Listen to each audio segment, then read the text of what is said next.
Hey there, what's going on? Hey, not much. I'm just, I'm ready to get started with another conversation. How about you? Yeah, I am excited. What's on your mind this week?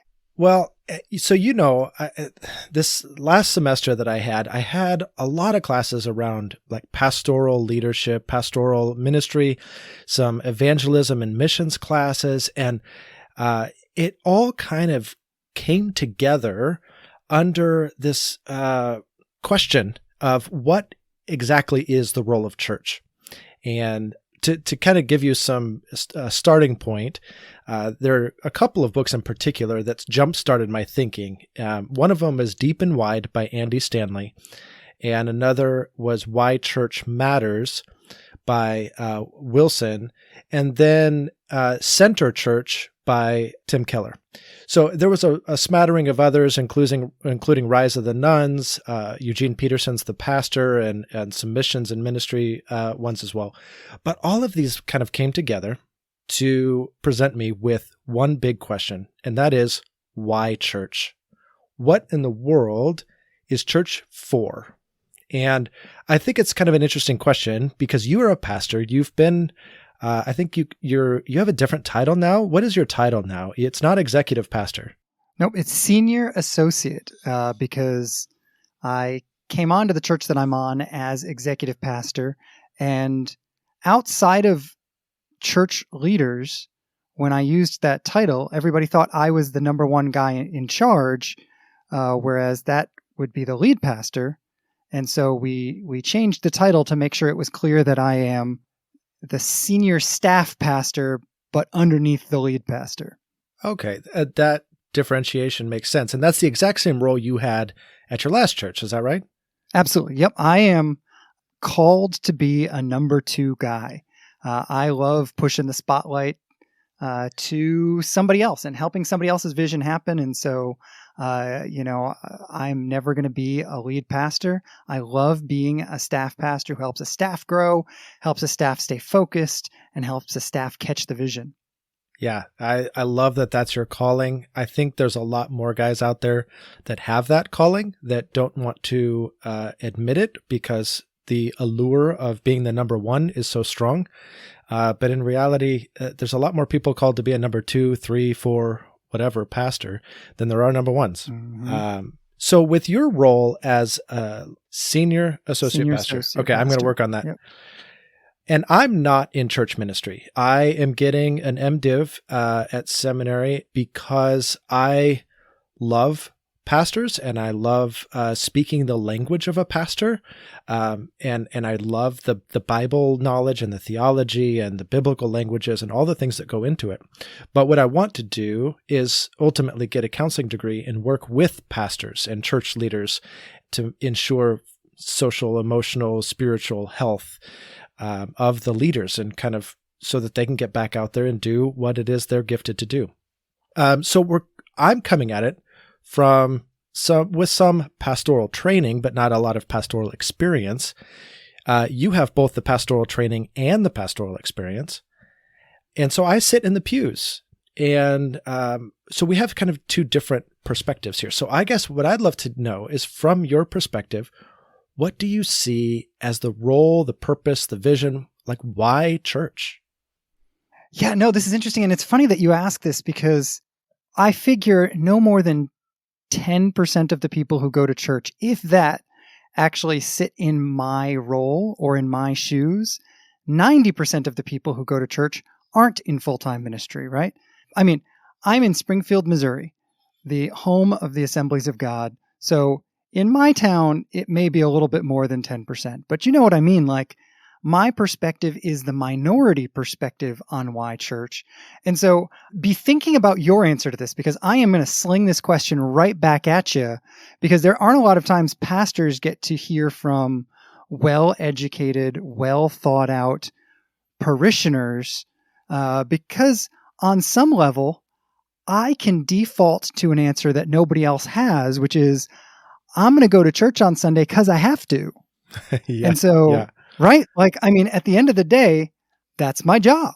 And to be honest, this has always been and I don't know what other pastors do with this, but when I tell my kids I'm headed to, I actually struggle with how to finish that sentence during the week. Am I headed to work? Am I headed to church? Am I headed to the church building? Am I headed to the office? Am I headed to ministry? I actually still, after doing this for 18 years, struggle to fill in the blanks at the end of that sentence with something that I am both emotionally and theologically comfortable with. That has nothing to do with the question you actually asked, but it does lead me into kind of the tension that helps me answer why church. And for me, and certainly I'm not unique in this, I think the contemporary answer to this has been the word mission, right? Like the thing that makes the church not a social club is that we are a group of people on a mission together.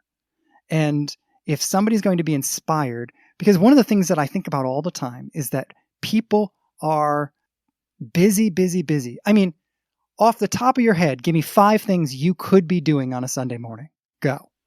Watching football, sleeping in, having coffee with my wife, going hiking, taking a trip to the beach. Yeah, absolutely. There's on top 5. Yeah, and you could have probably come up with 50 more, right? You didn't mention kids' activities. You didn't mention working overtime. You didn't mention any kind of hobbies. You didn't mention kind of the practical necessities of like bills and cleaning and all of those kinds of things that have to get wedged into life somewhere. And we're not even at the like hard stage of having like infants when there's a whole other round of things. So I think about this every Sunday and I'm asking myself, which is the question, I think the way that I ask the why church question is, what is going to make it worth people's time to show up? Because there's 57,000 other things they could be doing, all of which seem absolutely valid, absolutely important.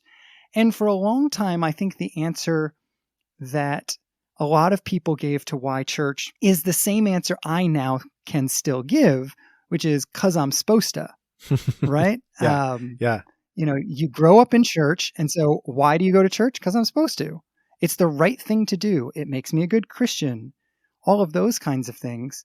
We have I think the really great opportunity post-pandemic that people have discovered that they don't have to, that they're not supposed to, that all of those answers, they survived without going to church for, depending on where you're at, 3 months to 2 years. They didn't go in person to church. And so now we're forced to ask ourselves a different question, which is to re-ask this why question and to give a real answer. Yeah. And that's what brings me back to this idea of mission, right? Like if I'm not going because I'm supposed to go, I think one major answer that the kind of church that I'm a part of gives is, hey, you want purpose in your life. You want to be connected to something bigger than yourself. And if that's what you want, come be a part of the church because we are the kingdom of God on the move. My church that I'm a part of uses the image of an army over and over and over again, saying there's an army rising up from prison yards and college campuses to preach the gospel. And we are all giving of ourselves in order to make it possible for people to encounter Jesus for the very first time. And the driving reason, I think, is that we're on a mission together, and you have a valuable part to play in fulfilling that mission. So don't just show up on Sunday. Show up and serve on Sunday. Make church better. Make it an opportunity for someone to be set free, to be healed, to be transformed, to be released from whatever is controlling their lives, to be convicted of their sin, to encounter Jesus for the very first time, whatever it is. Ultimately, I think that's one of the answers, at least, is this idea of mission. Does that make sense? It does. It does, but I still have my question. And the reason I still have my question, why church, is because the mission can happen and does happen outside of those church walls. right? You have a variety of people that just go and evangelize. And if you talk about prison yards and college campuses in particular, you have prison fellowship and prison ministries that go in and work with that population. You have college campus ministries that go in and specifically target that population. So you have these parachurch organizations and you have devoted followers of Christ in other spheres beyond the church that are, quote unquote, on mission. And so to me, mission doesn't fully answer the question, why church? And it was interesting. I was talking with a pastor at my church a few weeks ago, and he was talking about the stark contrast between before the pandemic and after the pandemic. And it's a pretty large church. And so before the pandemic, a lot of staff resources and time and attention went to the weekend service. And as soon as we shut down and there was no weekend service, all of that staff time suddenly freed up. They didn't know what to do with themselves because, you had the worship team that needed to get together and pre-record a set. And so you had a video guy, an audio guy, and you had the worship team. And so they did their thing. And then you had whoever was speaking, they had to record their sermon. Again, you have the audio guy, the video guy, and the preacher. And effectively, that's it. There's no other staff time being devoted to the service.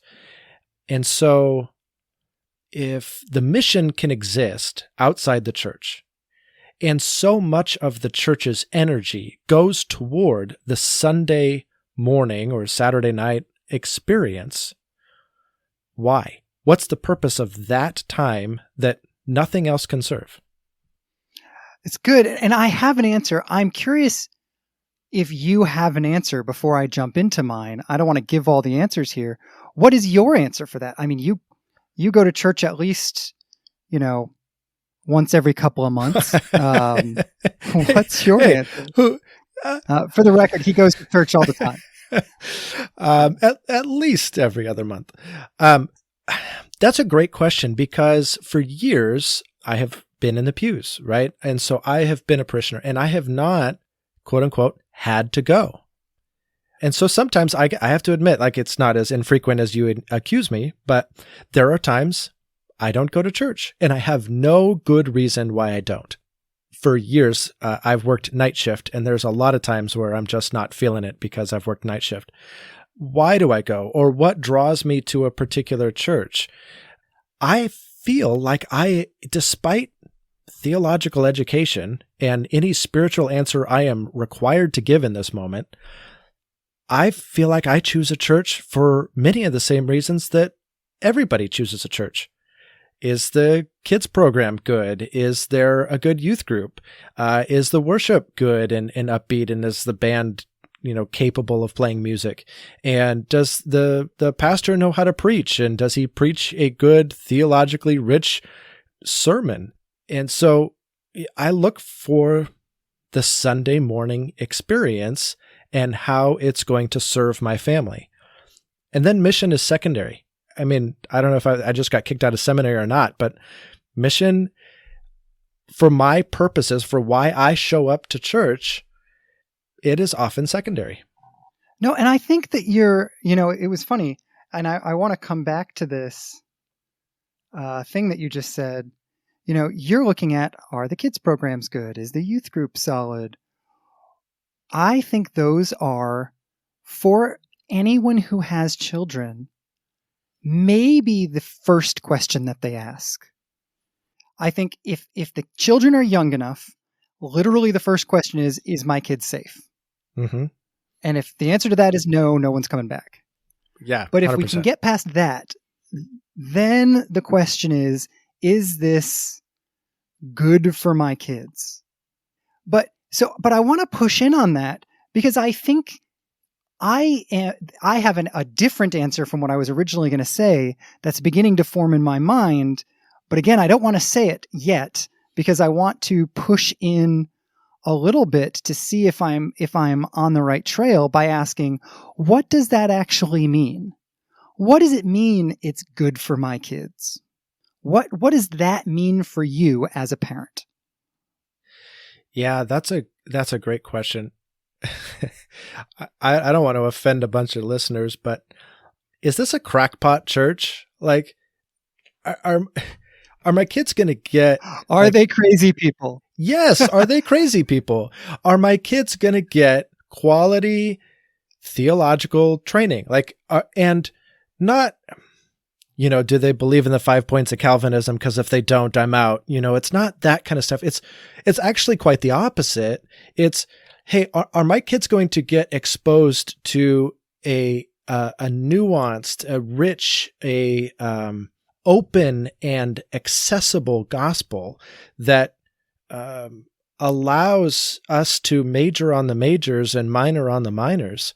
And then within that, are we living out, is this a church where they live out their faith and families are genuinely in relationship with God, and therefore their kids are learning what that means, and they're therefore, you use the word safe, I would say socially, theologically, relationally safe people, because they're welcoming, they're kind, they show evidence of the transforming nature of the gospel, and they have to borrow a book title, they have a generous orthodoxy that conforms to the doctrines of the historic church, but they don't get so rigid on the edges that you can't even get a word in edgewise. Yeah. So I am working as you're talking and as I'm thinking about my answers and your answers. I want to take some of the disparate points that we would say matter to us about church experience or why church, what we decide on for church, and I want to suggest they're all the same thing. And you tell me if I'm shoehorning this all together. But here's the things we're really looking at. We're looking at whether we want to admit it or not, is the worship good? Right? Like, if the worship is awful, that is not a good thing. We're looking at, is the preaching, whatever adjective you want to use, is it biblical? But also, is it inspiring or powerful or impactful or meaningful or whatever, as well as biblical? We're looking at, are the kids' ministries going to be a good place for my kids, essentially to get an age-appropriate version of those same experiences, whatever that might mean. Like, one of the things that was deeply meaningful to me at the last church that I was at was when my kids were learning how to worship in a worship service in kids' church, when it was, they were actually being slowly and age-appropriately trained how to celebrate the goodness and grace of God through singing.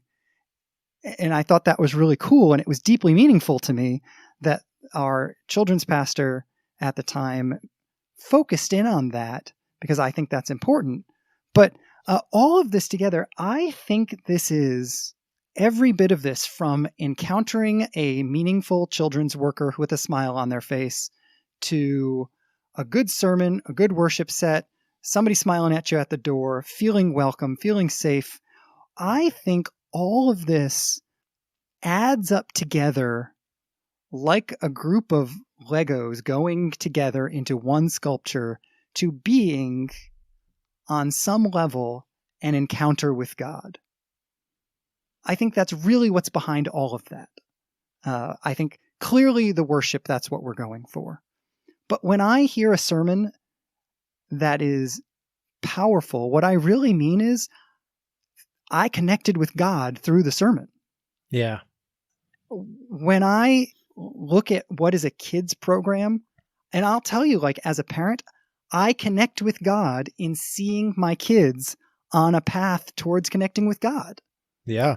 That is a spiritual moment for me.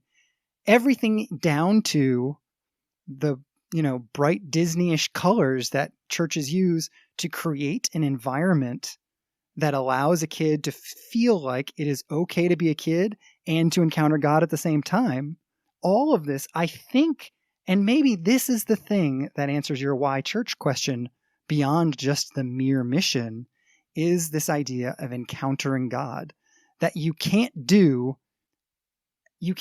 immersed in an encounter with God when it is you and your laptop and a streaming service the way you can when you walk your kids downstairs and somebody smiles at you and welcomes your kid into church. And then you see your kid doing something about, Jonah and the whale or non-whale or whatever. And then you go upstairs and you are warmly greeted and you go into the service and you're singing a song with whether it's 25 other people or 2,500 other people.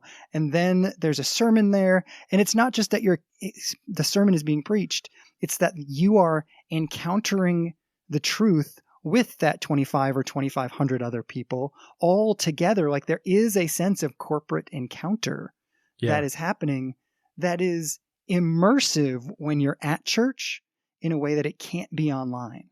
So maybe that's my hypothesized answer here, is an immersive encounter. I definitely think we're inching a little closer because an immersive encounter is a piece of being on mission. But I also am feeling like it is more than just an immersive experience. I mean, if I could go to an IMAX theater for an immersive experience, I really like, so one of the... That is why I said encounter rather than experience. I think those are different, but keep going. All right. Fair enough.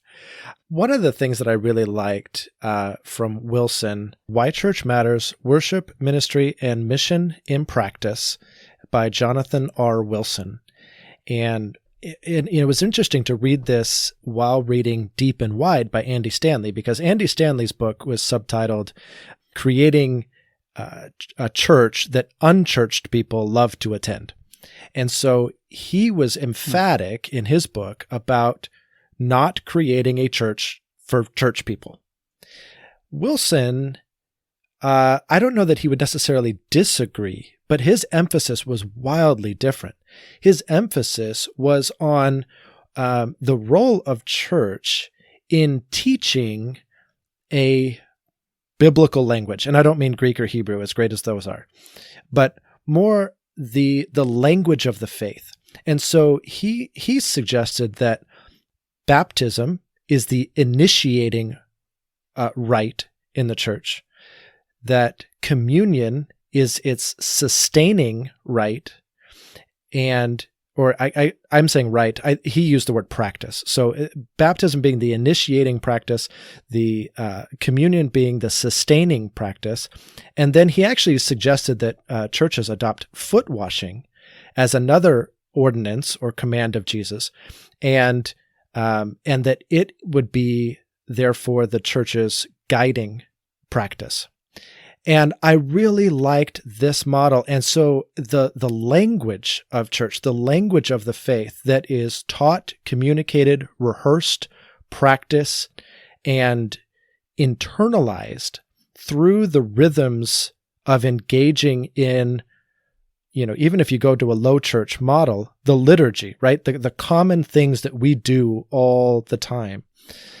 That, yes, I guess you could call that immersive, but you could also call it, as Wilson does, teaching the language of the faith that you really only get over time and over constant immersion. Yeah, no, I think, okay, one more time, what was his name? Jonathan Wilson. Jonathan Wilson. Sorry, I was trying to jot it down because, like I said, I am completely unfamiliar with that book, and I think it's interesting. And I am fully steeped in the Andy Stanley Church for the Unchurched universe. Like that is where I live and breathe. And I remind my volunteers of this every Sunday. Every Sunday, I will pull people over and say, how is this going to hit someone it's their first time and they've never been to church before? What about this? Is this going to work for somebody who's never been to church before? That is where I'm at. And so I think it's good for me to hear a different perspective. Though I got to be honest, on the flip side of things, I do not want anyone now or ever to wash my feet. I find that to be such an uncomfortable thought. I do no, thank you. I just no, thank you. And I don't know why. I mean, I have a very visceral reaction to that. I would just find it very uncomfortable. I would find it very distracting. But I know that is a complete side point. But so he is really saying, it almost sounds to me like, if and correct me where I'm missing it. He's almost saying more is caught than taught. And so you need to be around it for a really, really long time because it's going to rub off on you. I, yeah, you're hearing that in my telling of his book, and I think maybe there might be a part of that, but he's going a little bit deeper than I was presenting it, and he was, from a theological perspective, saying we are the body of Christ. We are the physical representation, this icon of Christ's church, right here in the physical space. And so, as such, we represent that kingdom. And so, if we're going to be the church, we have to represent the kingdom of God on earth. And we do that through these practices and through gathering together, and we image Christ to the world in that way. And so we are a worshiping community that brings honor and glory to God in all that we do, and through these practices and through these rituals and through this language acquisition. And so it is on mission, as you say, in terms of imaging God to the world. And so this is where I felt like his book was a little bit lacking, because I think he tried to bring something missional into this idea. And I think you can see that in the way he describes being Christ's representatives on earth in this very physical, tangible way and through these practices. But he definitely was creating, in my view, a church for churched people, or at the very least, a space that non-churched people can come in and become churched people, become, in essence, really a part of this body of Christ. So I don't necessarily disagree with him theologically. Maybe in terms of practical application, I think we need to borrow a lot more from Stanley and his design and intentionality around reaching people that are unchurched. But I really like what Wilson brings in terms of what is the point of church itself? Yeah. Why gather together on Sunday mornings? And it's really to live out this language of faith that we've inherited and that we've been born into. Yeah. Well, and this makes me think two things. On some level, what you're calling the body of Christ, another metaphor that I would use, I think, is that we are creating a counterculture. We are seeking to be a society or a citizenry that is living by different norms and therefore living in a different way. And that is only going to happen if we actually get together and create a culture. Like you can't be part of a culture you're not actually in contact with. That's not a real thing. Does that make sense? Like, there's a giant difference between reading about, say, Chinese culture and going and living in China, right? Those are drastically different things.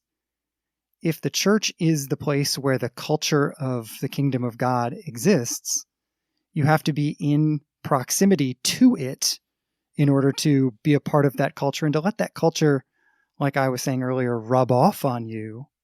So part of this means to me, why church? Because it's inconvenient, because so much of my life is shaped around other priorities and values and things that are significant to me. I need to constantly carve out a reminder to myself that I do have a higher priority. Mm. The fact that I must make it important is a valid reason to continue to make it important. And you make things important by scheduling them into your life. coming back to our own friendship here, I would never have spent as much time talking to you if I only talked to you when it was convenient.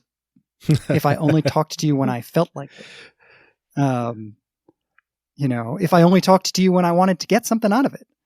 There have been plenty of times when before calling you, I was like, man, I'm tired, or I have something else on my mind, or I have 15 other things I need to get done. But our friendship matters, so I carve out time for it. And I have no regrets about that.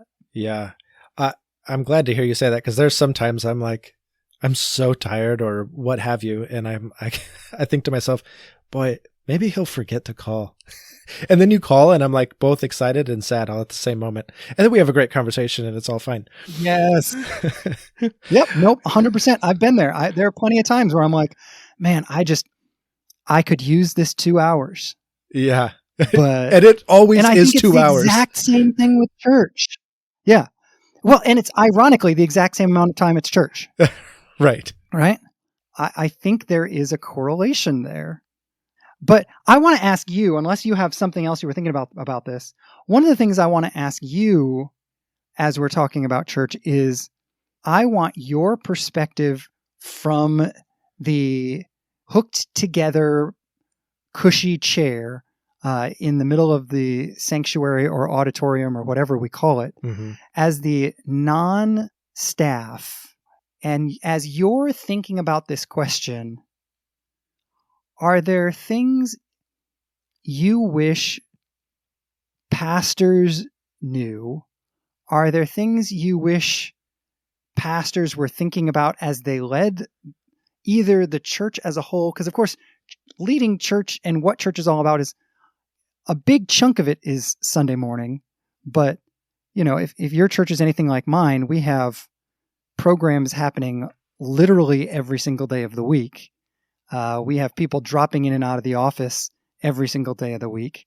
But nevertheless, as you think about answering the question, why church for yourself, are there things that you feel like the pastors you've been a part of their churches, do they have blind spots that you notice that maybe they don't? I can't believe I've never really thought about that question. But I can't believe the number of answers that came to mind as you were asking the question. So I do not mean to offend anybody by ticking these off, but I've got a list. Great. And to be clear, I'm asking not because I think those churches were bad or something. I'm assuming that I have lots of blind spots, and I'm excited to hear your answers because I may be missing some things. Yeah, I'm picky about the churches that I attend, so I don't think I've been attending bad churches with bad pastors. I just think I have a lot of things I wish they knew. One of the things I wish they knew is that church is not designed for night shifters. If you work a night shift, I think you should get to go to heaven just by showing up.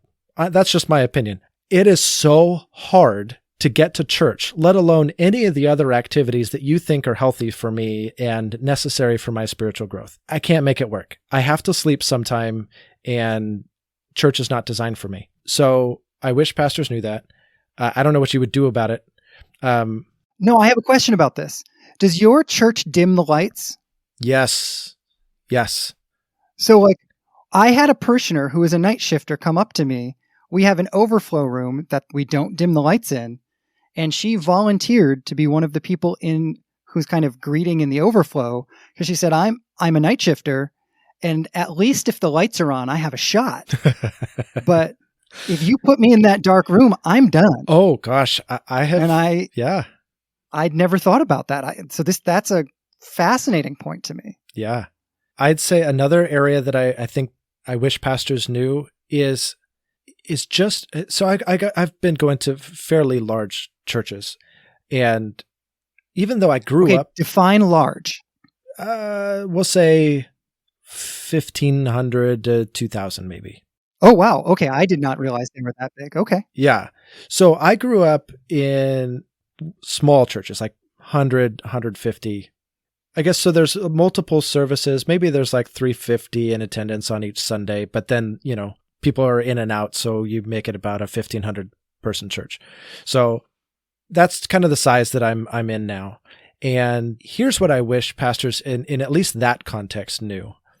how hard it is, and maybe especially for me as a night shifter, but how hard it is to actually get plugged in. Mm. I would love to get plugged in and use my spiritual gifts and all the wonderful things that pastors say. So two things about me. One was the night shift thing that we've hit, but the other is that I'm a guy that just kind of likes to sit back a little bit and be invited in. If you think that I'm going to just go on the website and sign up for some group that I don't even know the people involved, and I'm going to get plugged into a small group because I chose a name off of a website, you're sorely mistaken. I would like to meet somebody, and I would like to be invited into something.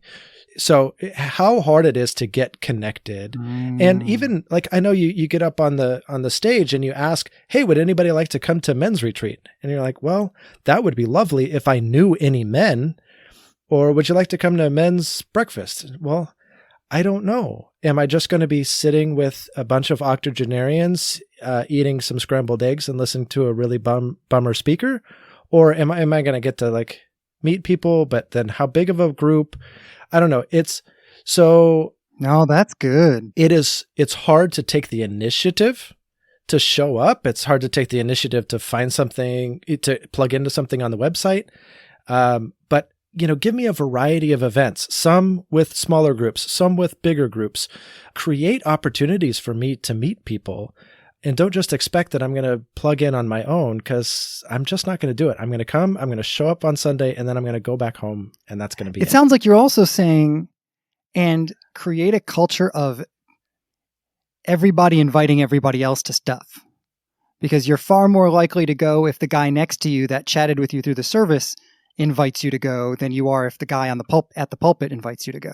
Am I hearing you correctly? Yeah, absolutely. Or, I mean, it's so easy for kids to get plugged in, right? They go to Sunday school or they go to youth group, and these are social activities, and they meet people and they interact.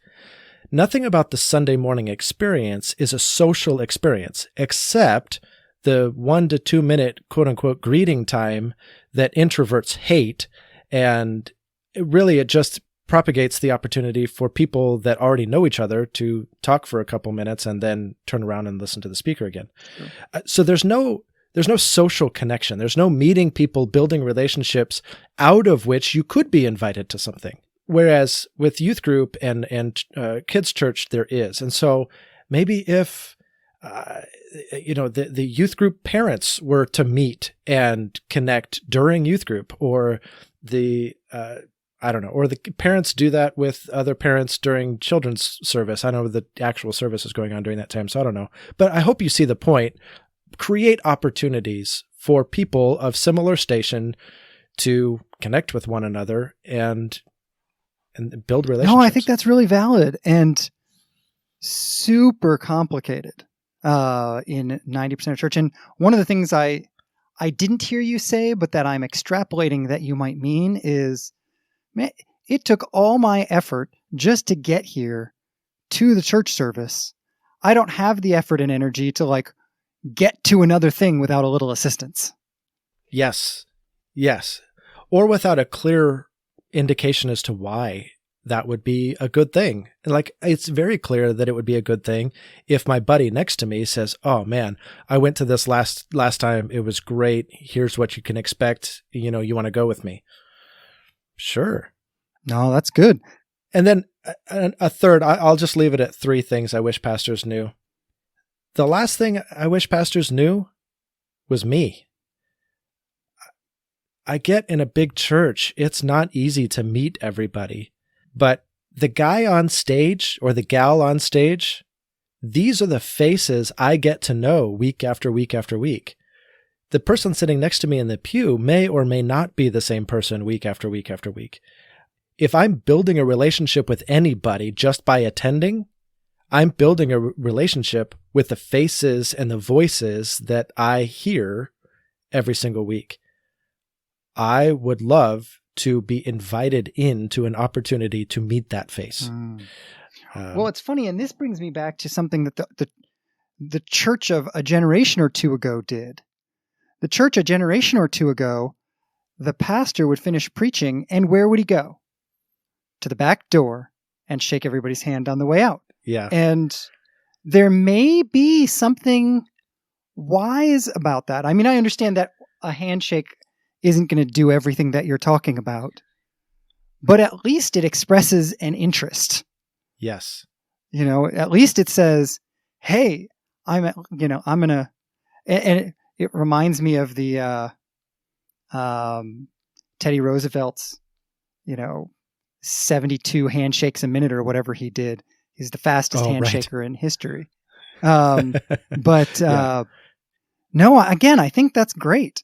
And I love those answers. I think all three of those are things I'm going to be pulling out and applying in a variety of different contexts, even in the way that we create our announcement videos and the way there's a couple of different things I think we could do to kind of address some of that a little bit better. So I think that's some great stuff. I'm so engrossed in this conversation, and honestly, we might have to do like a part 2 episode on this because I think there's so much more to uncover.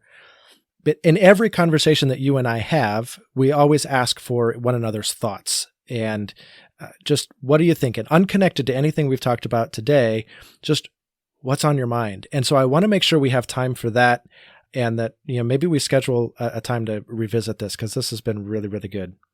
Yeah, I really enjoyed it too. So if you're interested, if you're asking about my thoughts, I was reading a book this week, continuing to work on a book by Makoto Fujimura, who I've told you a little bit about before. He's a Christian artist, and his writing is fascinating as someone who is in the art universe rather than someone who is purely in the theology universe.